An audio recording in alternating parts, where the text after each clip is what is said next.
Okay, I gotta make sure my screen is sharing with y'all because I don't think it is. And Easy is running around in circles. If you hear something screaming in the background, uh, I'm not harming my cat. She's doing that to herself. I don't think that she.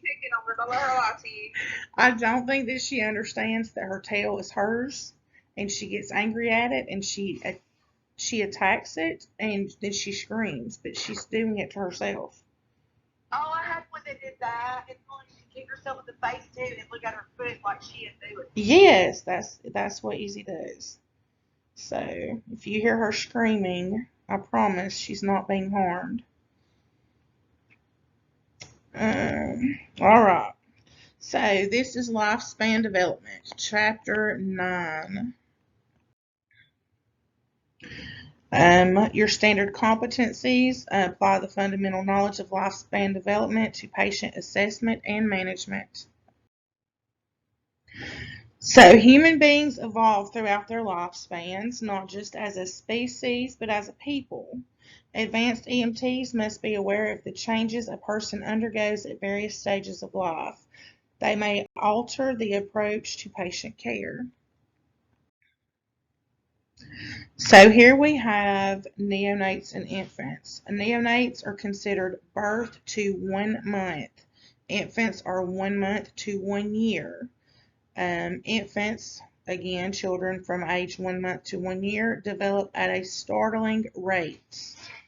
Do y'all hear her? She cracks me up. I'm sorry. Okay. Neonates, children from birth to 1 month, are covered in Chapter 35, and that's your OB and neonatal care. But you do need to know that they are birth to 1 month of age, considered neonatal. An infant starts at 1 month and goes to 1 year. All right, the physical changes that they go through, their vital signs. The younger the person, the faster the pulse rate and respirations. At birth, a pulse rate of 90 to 205 beats per minute and a respiratory rate of 30 to 60 breaths a minute are normal. Within the first half hour after birth, a neonate's pulse often drops to around 120 beats per minute, and the respiratory rate falls to between 30 and 40 breaths a minute. They're really excited, y'all. When they first come into the world, that's exciting stuff for a baby. So everything's faster, and then shortly after, it's starting to get accustomed to its new scary environment and realizes that it's also warm and loving out here. That's a big change if you can think in the mind of a baby going from, floating in this liquid and all you have in the world is the comfort of your mother around you to the outside world. That's some pretty scary stuff. So they're excited and their heart rate's faster, they're breathing more quickly, and then they realize, okay, hey, there's my mama and it's not so bad. So everything starts to calm down and settle. And by the age of 1 year, the respiratory rate slows to 20 to 30 breaths per minute. A tidal volume in neonates starts at 6 to 8 milliliters per kilogram, but increases to 10 to 15 milliliters per kilogram by the end of the first year.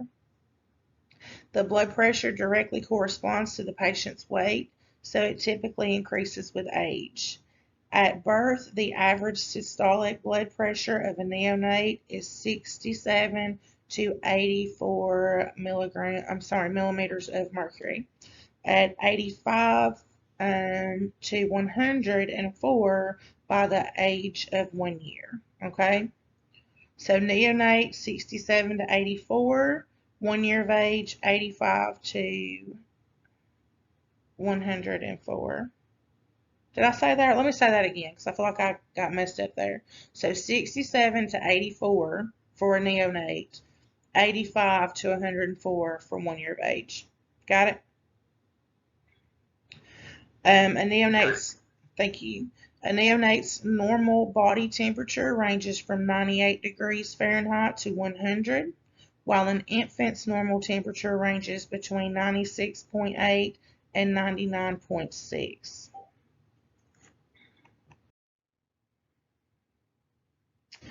For their weight, a neonate usually weighs 6 to 8 pounds or 3 to 3.5 kilograms at birth.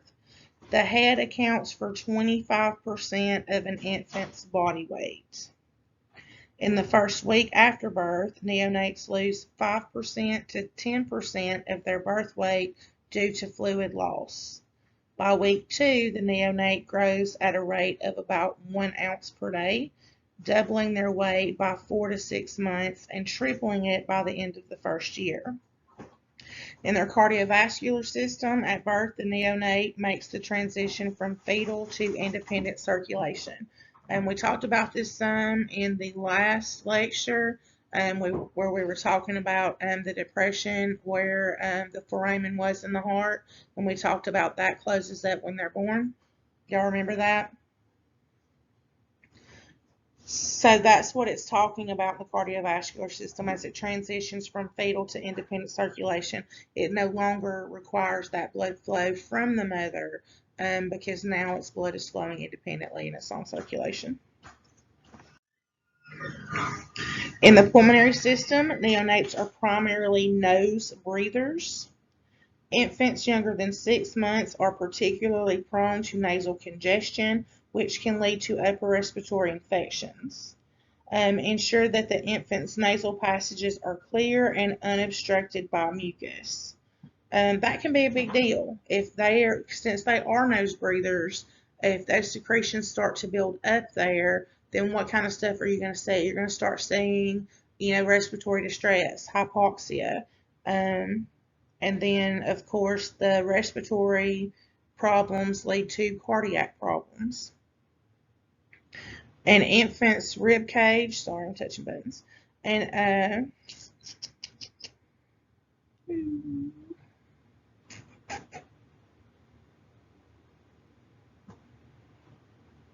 okay, an infant's rib cage is less rigid than an adult's, and the ribs sit horizontally. What does that mean, less rigid?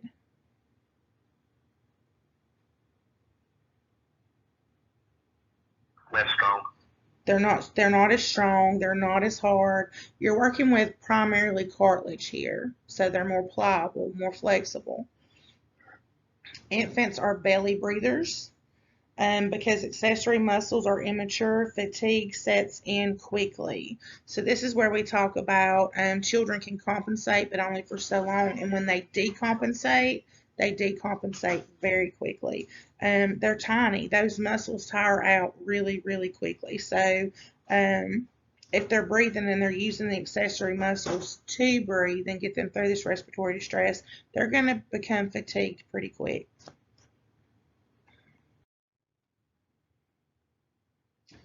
An infant has a proportionately large tongue and shorter, narrower, less stable airway. Y'all, that's registry stuff. I've seen this as an actual question on registry. So an infant has a proportionately large tongue and shorter, narrower, less stable airway. The airway is obstructed more easily than in older children or adults. For bag mask ventilation, remember that an infant's lungs are fragile. Too forceful ventilations can result in trauma from pressure or barotrauma.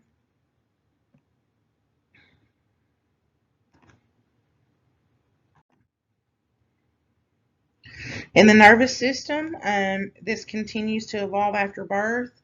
A neonate is born with certain reflexes. The Moro reflex or the startle reflex. This is the one, if y'all remember me talking about. What was the reflex I asked y'all about in the beginning of class? If you rub the bottom of their foot and their toe flexes, that's a normal reflex in children, but in adults it indicates a brain injury. Can y'all remember the name of that? It starts with an M, don't it? Babinski. Is it the, I don't know. The Babinski reflex. Babinski? Babinski. I'm gonna pause for just a minute. Maddie texted and said she don't have the code to get back in, so I'm gonna resend this to her.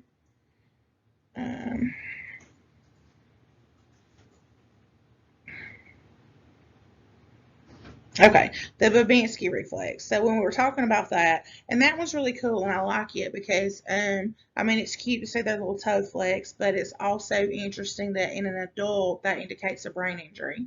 But I was talking about another reflex that I liked in babies because it's funny, but I think that it's horrible to do it just to do it because it scares them. So this is the reflex we're talking about is the Moro reflex. That's the startle reflex. It happens when a neonate is surprised by something or someone. The neonate opens his or her arms wide, spreads the fingers, and seems to grab at things. So that's when they're startled and they just like spread their arms out really, really wide.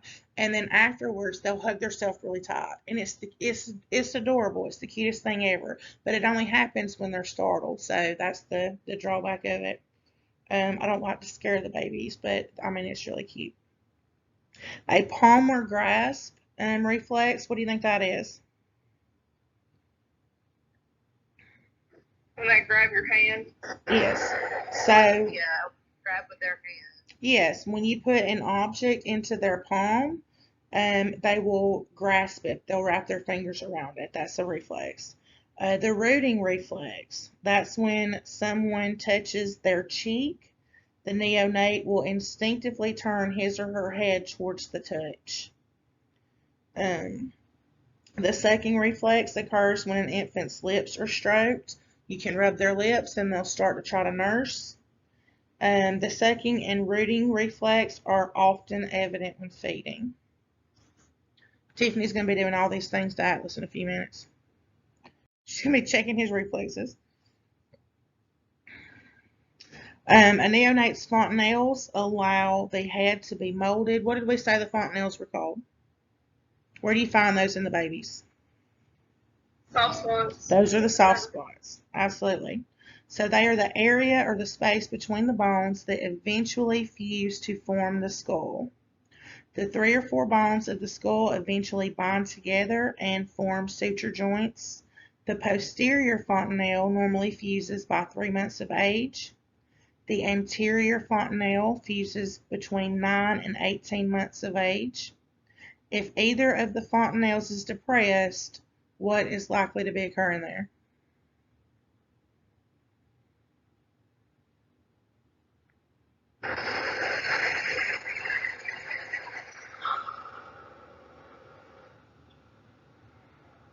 So that's the dehydration. When they're when they're dehydrated, those fontanelles will be sunk in. They're depressed. If you have bulging fontanelle, that indicates that there's an increased intracranial pressure. All right. Yes. All right, musculoskeletal system, the growth plates or the epiphyseal plates. We talked about these two. They're located on either end of an infant's long bones, and they aid in the lengthening of a child's bones. So this is where we talked about if you get fractures, especially that go into and fracture the actual growth plate, these bones may never grow again. Then you're going to have adults with like a child-size arm or a child-size leg, because if these epiphyseal plates are fractured, the growth can't occur anymore. Bones grow in thickness by building on themselves. All right. In the renal system, infants can become dehydrated easily because their kidneys usually cannot produce concentrated urine. An infant's urine consists mainly of water, which can cause the development of electrolyte imbalances. Their immune system, for the first 6 months of life, the immune system maintains some of the mother's immunities, so the infant has naturally acquired some passive immunities. Infants can also receive antibodies via breastfeeding, and this further bolsters their immune system. Um, when do they get those antibodies from breastfeeding? And with the colostrum. Yes. When they first start and they get that, the first part of the milk that's not really milk, it's really clear. If you've ever seen it or breastfed or whatever, you'll notice it's not milk that comes out at first, it's the colostrum, and it's clear liquid, but that contains the antibodies that are so important If you ever had a child or been at the doctor with somebody, when they're talking about breastfeeding or starting that coaching process, they really encourage mothers, even if they don't plan on breastfeeding, or to continue to breastfeed. And like in my case, little man was born way too premature for me to develop that milk to be able to maintain him on strictly breastfeeding. They really stress the importance of at least getting that first part, the colostrum, because that's where the antibodies are. Stacy, Yes. I just have a black screen. I can't see the slide. Okay, hold on just a minute. I'll fix that for you.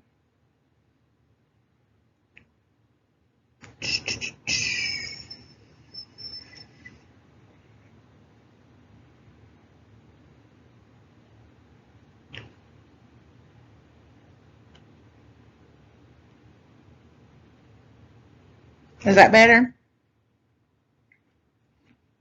Yes, ma'am. Okay. Thank you. You're welcome. If it ever stops, just tell me because I won't know, and all I have to do is stop it and restart it. It's fine. Okay, so where are we at? The psychosocial changes begin at birth and evolve as the infant interacts with and reacts to the environment. Rapid changes occur during the first year of life. Crying is the main method of communicating distress for most infants.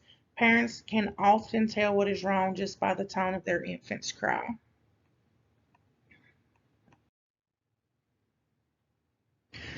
One key to having a happy, healthy infant is spending time with a child. Bonding, or the formation of a close personal relationship, is based on a secure attachment. Secure attachment occurs when an infant understands that parents or caregivers will be responsive to his or her needs. Anxious avoidant attachment is found in infants who are repeatedly rejected. Infants show little emotional response to their parents or caregivers and treat them as they would strangers. Separation anxiety is common in older infants. An infant may exhibit clingy behavior and fear of unfamiliar places and people. As infants become accustomed to their homes and families, they begin to need the security of a predictable environment. Trust and mistrust refers to a stage of development from birth to about 18 months. Most infants desire that their world be planned, organized, and routine. When their caregivers provide this, infants gain trust in those people. If the infant does not perceive the environment as secure, a sense of mistrust will develop.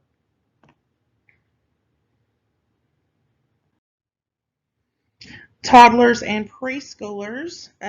Toddlers are 1 to 3 years. Preschoolers are 3 to 6 years.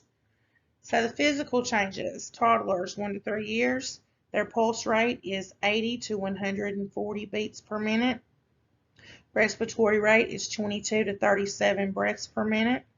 Systolic blood pressure is 86 to 106. Average temp is 96.8 to 99.6. Usually this levels off at 98.6 by the preschool age. A toddler's lungs continue to develop more terminal bronchioles and alveoli.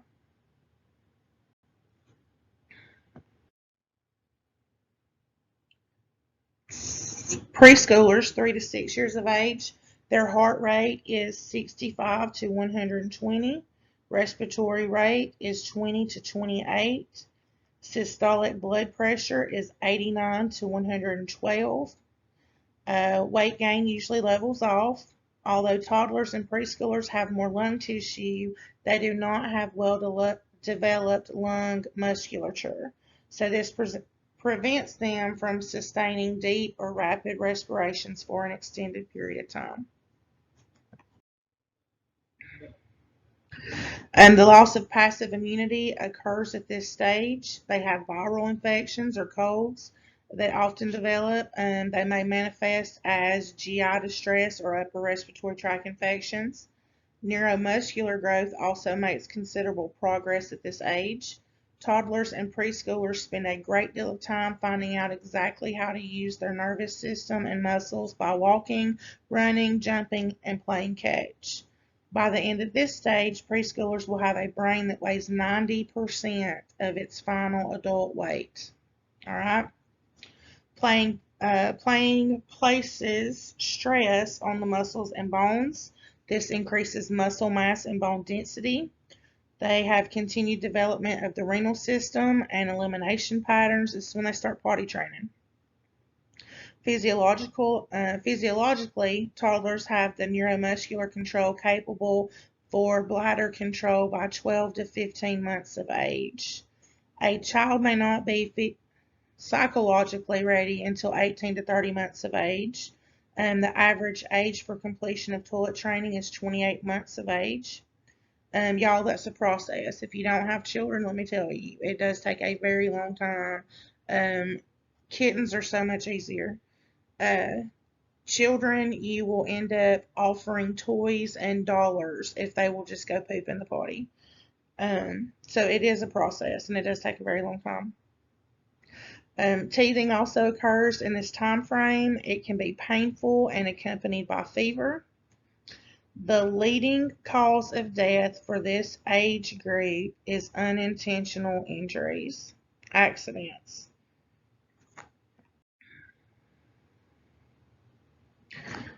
Psychosocial changes. Toddlers or preschoolers continue to learn to speak and express themselves. However, toddlers are very attached to their parents and feel safe with them. Separation anxiety peaks between 10 to 18 months of age. At 36 months of age, basic language is mastered. Refinement of this skill is continued throughout childhood. By age 3 or 4 years, most children can use and understand full sentences. They go from using language to communicate what they want to using language creatively and playfully. Interaction and playing games with other children begins. And this teaches control, following rules, and competitiveness. By 18 to 24 months, toddlers begin to understand cause and effect. Children learn to recognize sexual differences by observing their role models.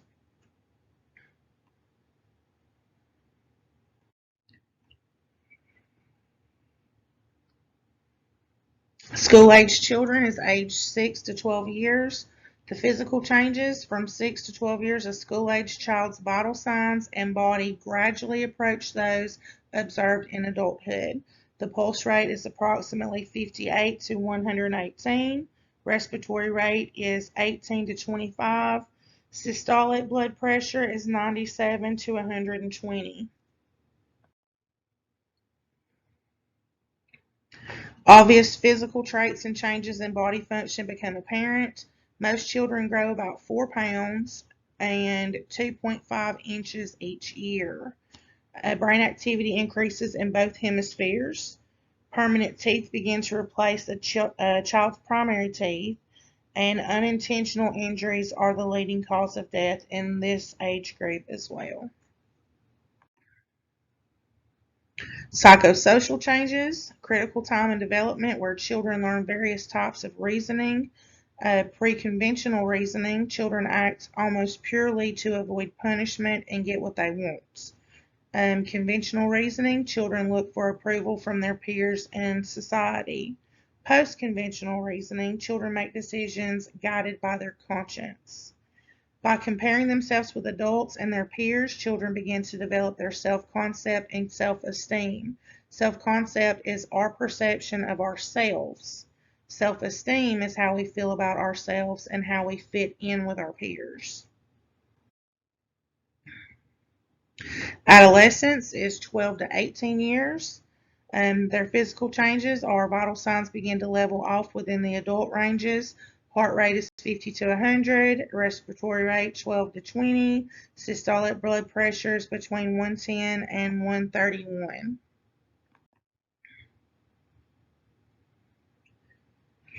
Adolescents experience a rapid 2 to 3 year growth spurt where they increase in their muscle mass and their bone growth. They go through body changes. Growth begins with the hands and feet, then long bones of the extremities, then growth of the torso. Girls generally finish growing by the age of 16 years. Boys continue until 18 years. Muscle mass and bone density are nearly at the adult levels by this point. Reproductive system matures. You have secondary sexual development takes place. External sex organs enlarge. Pubic hair and axillary hair begin to appear. What is axillary hair?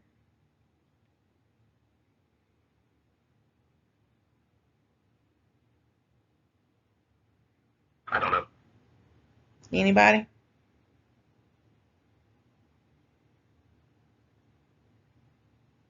Under the arms? It is under the arms. Are you the only one here, Blake? Quite possibly. We've been fighting with Google Meet tonight pretty good. Yeah. So voices start to change in range and depth.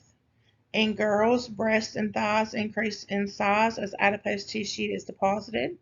Menstruation usually begins during this time. By the middle of adolescence, boys are able to produce sperm, and a girl's ovaries start releasing eggs for fertilization. Acne can also occur due to hormonal changes, and unintentional injuries are also the leading cause of death for adolescents. The psychosocial changes. Adolescents and their families often deal with conflict as adolescents try to gain control of their lives and independence from their parents. Privacy becomes an issue. Self-consciousness increases. Adolescents may struggle to create their own identity. They use feedback from their families and peers to help create their adult image, and they often want to be treated like adults yet cared for like younger children. Rebellious behavior can be a part of an adolescent trying to find his or her own identity.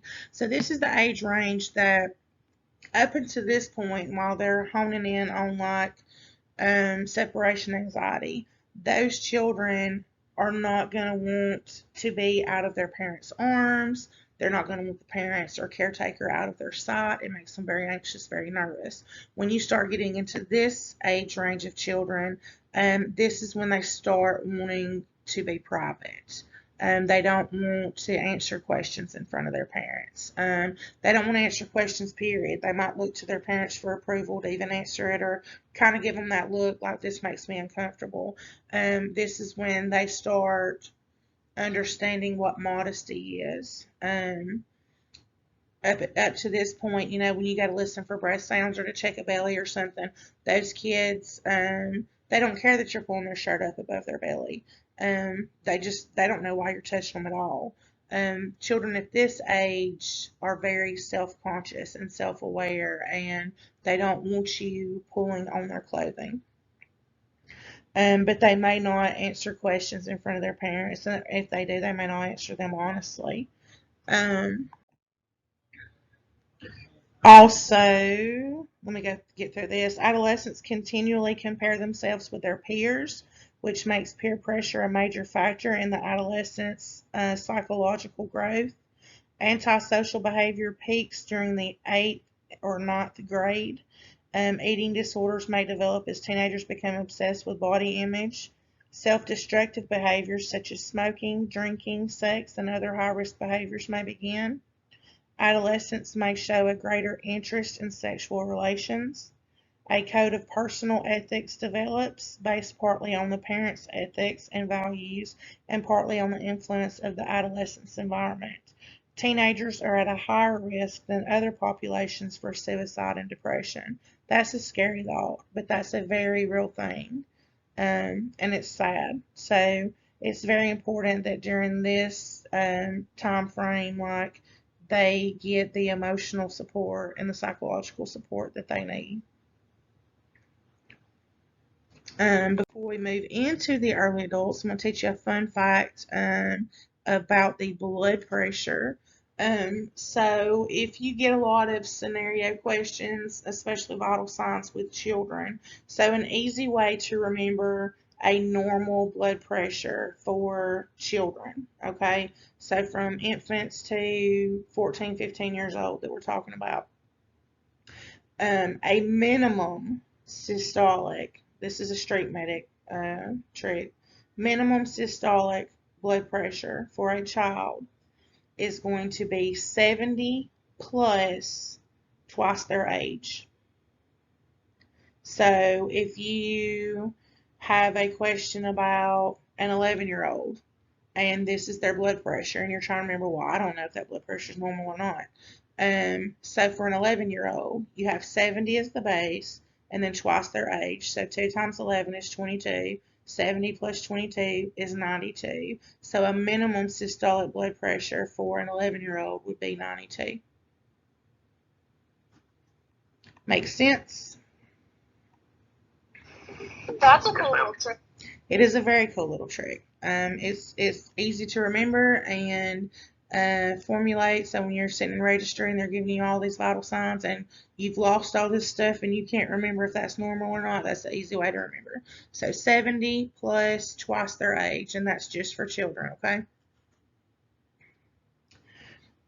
All right, early adults. This is 19 to 40 years.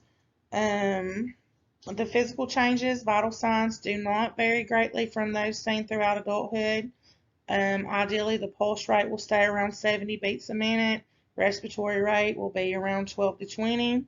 Systolic blood pressure will be approximately between 90 and 140. From 19 to 25 years, the body should be functioning at its optimal level. Lifelong habits and routines develop. At the beginning of this period, the body is working at peak efficiency. But as early adulthood continues, wear and tear on the bones and changes in the body tissues and muscles begin. Discs in the spine begin to settle and height sometimes shrinks. Fatty tissues increase, which leads to weight gain. Muscle strength decreases and reflex slow. And unintentional injury is the leading cause of death in this age group. Don't they say that like your brain isn't fully developed until like 25? They do say that. And it kind of all goes downhill from there. I hate to tell you that because you're pushing on it. But yeah, they. Wow, thank you. I mean, if you think about it, 25, you're a quarter of a century old. That's a long time. It's 2.5 decades. Who are we calling old? I just got back. I got to keep talking. I'm picking on Maddie because we're talking about early adults, and she's like, hey, don't they say that your brain activity peaks by the age of 25? And I'm like, yeah, it's all downhill from there. And like, I hate to tell her that because that's what she's pushing on, Right, I got one more year. I'll be 24 this year, so I got one more. You got one more. One more. You better look. Very prevalent this year. When you turn 25, your cells start to slowly die afterwards, so that's when you actually begin dying. Yeah. You guys make me feel like when I turn 25, my life is over. No. Maddie, I'm 42. That's all right. I'm like literally the oldest in the class. It's okay. It'll be fine. It'll be fine. You're the oldest. Do what? You are not the oldest. We're the same age, aren't we? 43. Oh. She got you by a year, Kim. Somebody who's 23 but acts like a 12-year-old 40. Does that mean I got more years? No, it's worse if y'all just want to Well, then I'm screwed. Hey, just enjoy this last year, Maddie. So psychosocial changes. If I can talk. Life centers on work, family, and stress. This is what you have to look forward to. So during this period, humans strive to create a place for themselves in the world. Many do everything they can to settle down. As early adults struggle to find stability in their careers, job stress becomes high. Along with this, the tendency to settle down often comes marriage and family. Childbirth is most common in this age group. And despite all of this stress and change, this is one of the more stable periods of life. Generally, fewer psychological problems are related to well-being. Middle adults, 41 to 60 years of age. Physical changes, the vital signs remain the same. Average pulse rate is around 70, respiratory 12 to 20 breaths a minute, systolic pressure between 90 and 140. The body is still functioning at a high level, but middle adults are vulnerable to vision and hearing loss with other varying degrees of degradation. Cardiovascular health becomes an issue in many people. Y'all, our joints hurt, our knees hurt. Cancer incidence increases in this age group. Middle adults may begin having medical problem symptoms or be unaware of conditions such as diabetes and hypertension. Menopause takes place in the late 40s or early 50s. Exercise and a healthy diet can diminish many of the effects of aging. Unintentional injuries are the leading cause of death of people aged 41 to 44 years. For ages 45 to 60, the leading cause of death is cancer.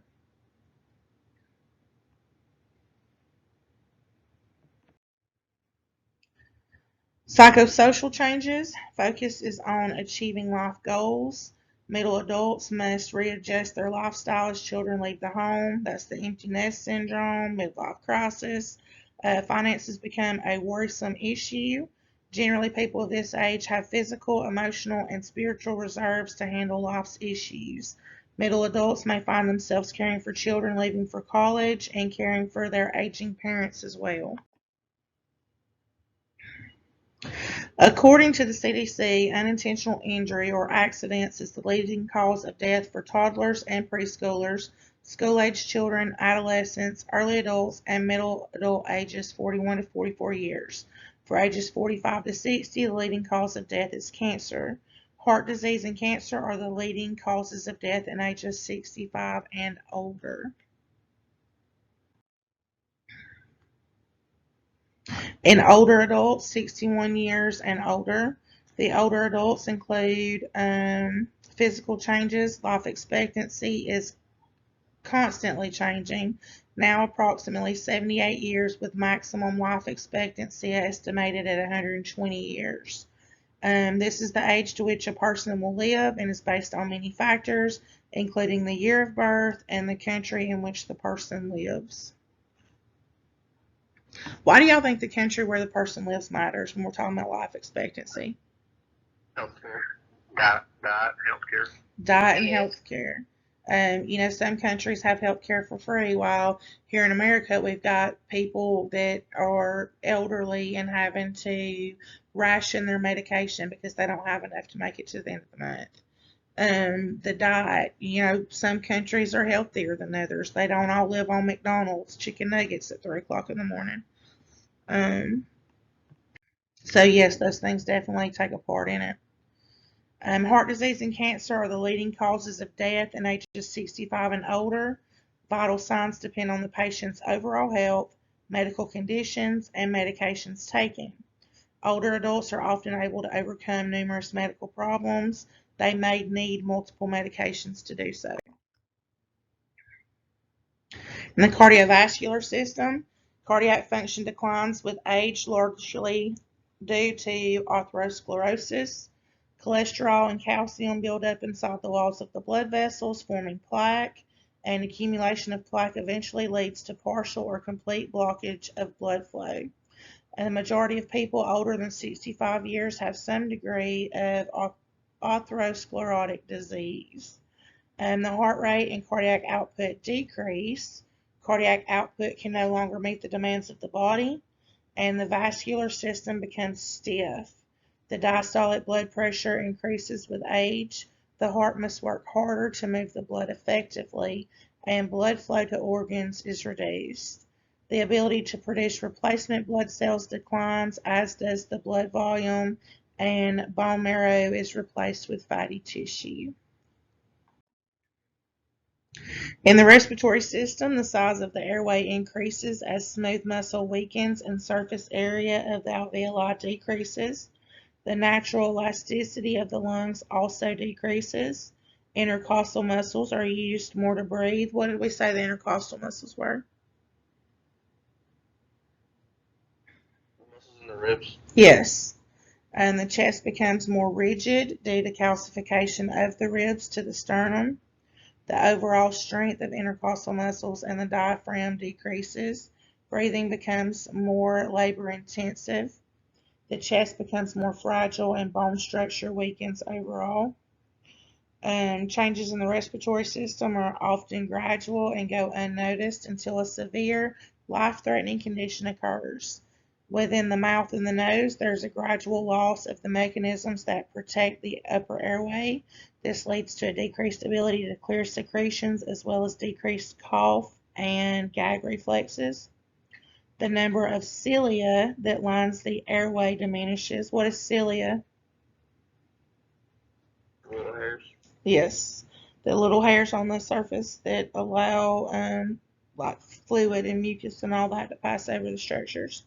So that diminishes, resulting in less sensation and responsiveness when structures of the upper airway are innervated, and aspiration and obstruction become more likely. As smooth muscles of the lower airway weaken with age, strong inhalation can make the walls of the airway collapse inward and cause inspiratory wheezing. This may result in low flow rates and air trapping. It overall decreases the metabolic activity of the older body and leads to increased risk of lung infections.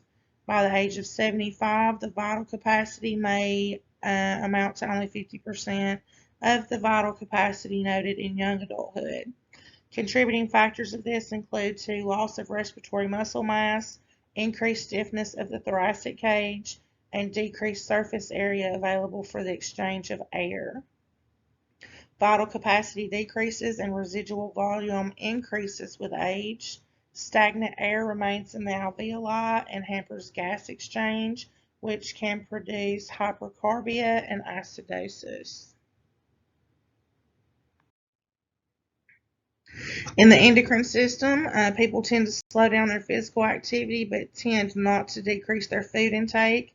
Insulin production drops off and metabolism decreases with age. Older adults are more prone to diabetes.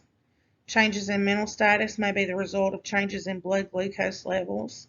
Reproductive system changes to some extent. Men are able to produce sperm long into their 80s.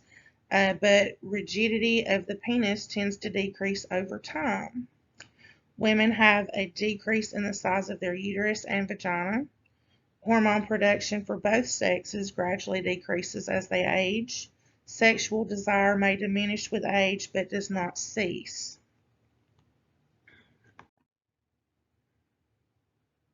Renal and gastrointestinal systems. Filtration function declines by 50% from age 20 to 90 years. Kidney mass decreases 20% over the same span. Nephrons are sophisticated capillaries that perform filtering in the kidneys. The number of nephrons declines between the ages of 30 and 80 years. The decreased ability to clear waste from the body, decreased ability to conserve fluids when needed, and changes in the gastric and intestinal function may inhibit nutritional intake and utilization in older adults. This results in vitamin and mineral deficiencies. The taste bud sensitivity decreases. The sense of smell can be diminished, and with decreased taste response can diminish the flavor of food. Teeth become weaker, making it more difficult to chew certain foods. Saliva secretion decreases, which reduces the body's ability to process complex carbohydrates. Gastric motility slows with age because of the loss of intestinal tract neurons, and this can lead to feeling constipated or not hungry. Gastric acid secretion diminishes. Blood flow in the mesenteric vessels may drop as much as 50%, decreasing the ability of the intestines to extract nutrients from digested food. Gallstones become increasingly common, and the anal sphincter changes reduce elasticity and can produce fecal incontinence. What does that mean?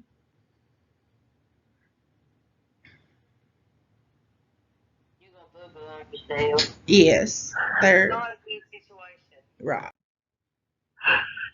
The nervous system, brain weight may decrease by 10 to 20% by the age of 80. Motor and sensory neural networks become slower and less responsive. Metabolic rate in the older brain does not change, and oxygen consumption Diminished number of brain cells. The interconnections between brain cells continue as people age, providing redundancy within the brain. Loss of neurons, but not a loss of knowledge or skill, and sleep patterns change. Age-related shrinkage creates a void between the brain and the outermost layer of the meninges. What did we say the meninges were?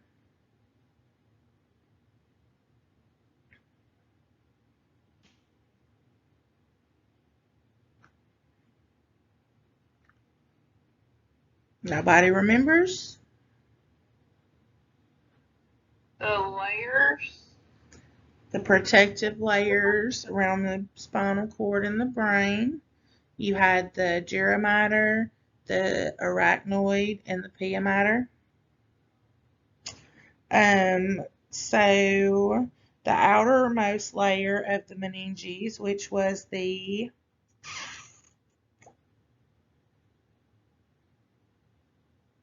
dura mater, which provides room for the brain to move when stressed. Peripheral nerve sensation is diminished and misinterpreted. Slower reaction times cause longer delays between stimulation and motion. The slowdown in reflexes and decreased kinesthetic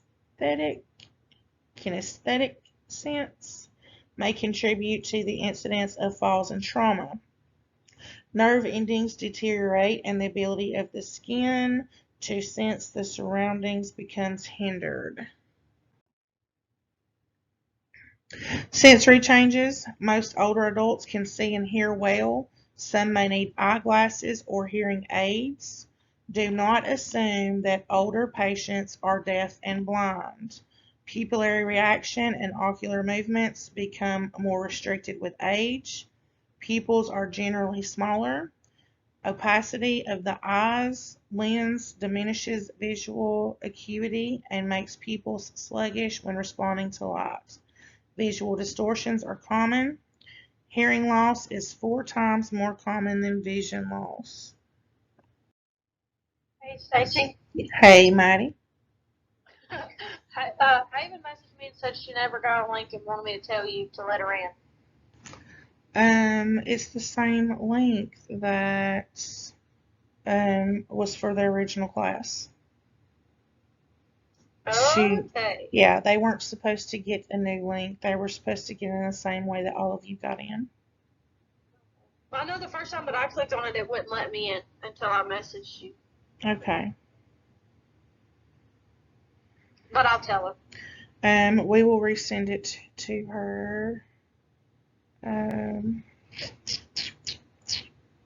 Somebody resend it to her. I got it. I'm on it. Okay.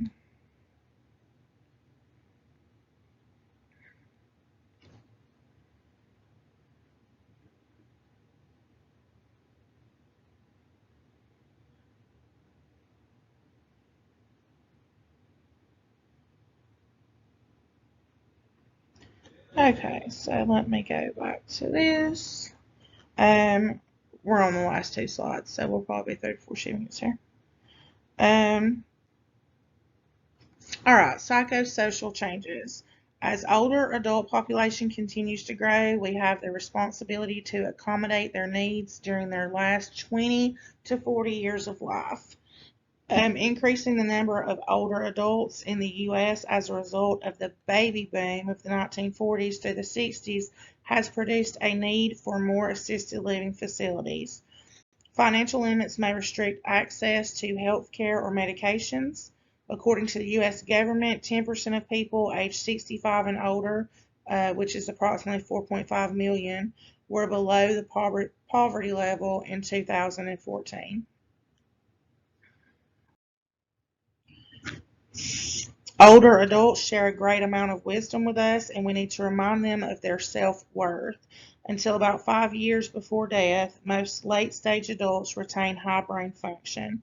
In 5 years preceding death, mental function is presumed to decline, a theory referred to as the terminal drop hypothesis. One of the important issues that older adults need to face is mortality. Older adults may feel useless or worry about being a burden to their families, and isolation and depression are challenges. All